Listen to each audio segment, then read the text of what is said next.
नमस्कार, आपके साथ मैं हूं दीपिका शर्मा और आप देख रहे हैं क्राइम तक। माफिया क्वीन के इस एपिसोड में आपका स्वागत है। बात करेंगे यूपी के बागपत के केस की, जहां पर एक डबल मर्डर का मामला सामने आया है और उस महिला का ही कत्ल कर दिया गया जिसने अपने बॉयफ्रेंड का कत्ल किया था। यानी कि उसी माफिया का कत्ल हो गया जिसने कत्ल की पूरी कहानी रची थी, पूरी प्लानिंग की थी और अंत में उसको भी मार दिया जाता है। किस तरीके से डबल मर्डर का मामला सामने आया, वो तमाम स्टोरी आपको बताएंगे। इस पूरी कहानी में प्यार भी था, धोखा भी था, कत्ल भी था और किस तरीके से एक लड़की सोशल मीडिया पर काफ़ी ज़्यादा एक्टिव थी और पिस्टल लगाकर उसे फ़ोटो खिंचवाने का बड़ा शौक था, लेकिन फिर अंत में उसी पिस्टल से उसने अपने बॉयफ्रेंड का कत्ल किया। लेकिन उसका कत्ल भी क्यों हो जाता है, ये पूरी कहानी बताएंगे।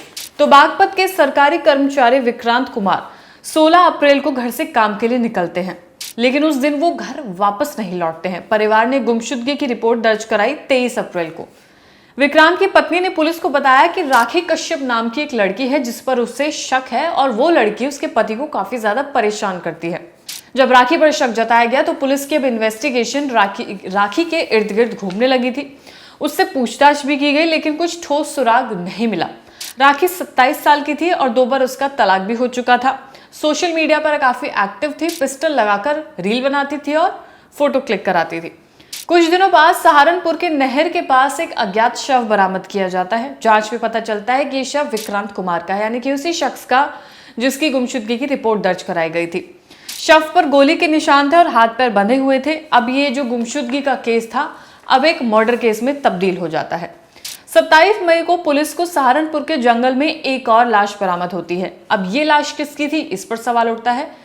ये लाश थी राखी कश्यप की। उसकी हत्या गला रेत कर की गई थी और अब केस उलझ जाता है क्योंकि इसमें डबल मर्डर केस का मामला सामने आता है।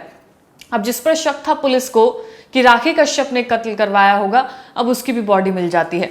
पुलिस को पता चला कि 16 अप्रैल को राखी के घर एक पार्टी हुई थी। उस पार्टी में कई लोग शामिल थे। जो मुख्य रूप से जो लोग थे उनका नाम था विक्रांत कुमार, सुधारस चौहान जो एक राजनीतिक व्यक्ति है, कपिल चौहान जो कि एक बिजनेसमैन है। उनकी तस्वीरें में भी आपको लगातार दिखा रहे हैं। तो ये लोग उस पार्टी में शामिल थे जिस पार्टी में कुछ वारदात हुई थी। उसी पार्टी में विक्रांत की हत्या कर दी गई थी। हत्या की वजह थी मथुरा की जमीन। एक जमीन थी वहां पर जिस पर इन लोगों का विवाद चल रहा था। राखी ने उसी पिस्टल से विक्रांत को गोली मार दी। राखी के पास सुधारस यानी कि जो शख्स उस पार्टी में मौजूद था, उसकी कुछ निजी फोटोज और वीडियोज थी जिसके चलते उसने उसे ब्लैकमेल किया था और इस कत्ल में शामिल कर लिया था। सुधारस और कपिल ने डर और लालच के वजह से हत्या में उसका साथ दिया। बाद में दोनों को लगा कि राखी उन्हें फंसा सकती है क्योंकि उसके पास तस्वीरें भी थी। अब उसने जो दोनों लोग हैं, कपिल और सुधारस, ये दोनों ही मर्डर में भी शामिल हो गए थे। अब इनको डर था कि राखी भी इन्हें फंसा सकती है। सुधारस और कपिल ने मिलकर राखी को भी खत्म करने की योजना बनाई। उसे एक फार्म हाउस में बुलाया और उस फार्म हाउस में उसकी गला रेत कर हत्या कर दी और लाश को जंगल में फेंक दिया। इन्हें लग रहा था कि शायद ये पकड़े नहीं जाएंगे या इसके बारे में पता नहीं चलेगा या पुलिस इन तक पहुंच नहीं पाएगी, क्योंकि आजकल कत्ल के इतने मामले सामने आ रहे हैं, लोग इतनी आसानी से कत्ल कर रहे हैं और उनको लग रहा है कि वो शायद कभी पकड़े नहीं जाएंगे। पुलिस ने जांच के बाद सुधारस और कपिल को गिरफ्तार कर लिया। अब ये साफ हुआ कि पहले विक्रांत की हत्या हुई थी, फिर साजिश में शामिल लोगों ने राखी को भी मार डाला। अब मारने का एक ही वजह थी कि जब विक्रांत का कत्ल किया गया था तो राखी उसमें पूरी प्लानिंग की मास्टरमाइंड थी। उसने ये प्लान किया था कि वो विक्रांत को मार डालेगी और उसी पिस्टल से उसने उसका कत्ल कर दिया। अब जिन्होंने ये कत्ल होते हुए देखा वो थे कपिल और सुधारस, जो उस वारदात के समय पर वहां पर मौजूद थे और इस हत्या में उन्होंने राखी का साथ भी दिया था। अब इस डर से कि कल को राखी उनका नाम ले सकती है या फिर जब विक्रांत के बारे में पता चलेगा पुलिस को तो हमारा नाम भी सामने आ सकता है, तो इस डर से उन्होंने राखी का भी कत्ल कर दिया। यानी कि 2 कत्ल हुए थे, डबल मर्डर केस पूरा हो जाता है और फिर पुलिस को तमाम चीज़ें पता चल जाती है। अब ये एक मामला typical double cross crime story बन जाता है जिसमें प्यार भी था, ब्लैकमेल भी था, जमीन विवाद भी था, धोखा सब शामिल था और अंत में कत्ल करने वाली राखी जिसने ये पूरी प्लानिंग प्लॉटिंग की थी, जिसका 2 बार डाइवोर्स हो चुका था, जो बेहद ही सोशल मीडिया की शौकीन थी।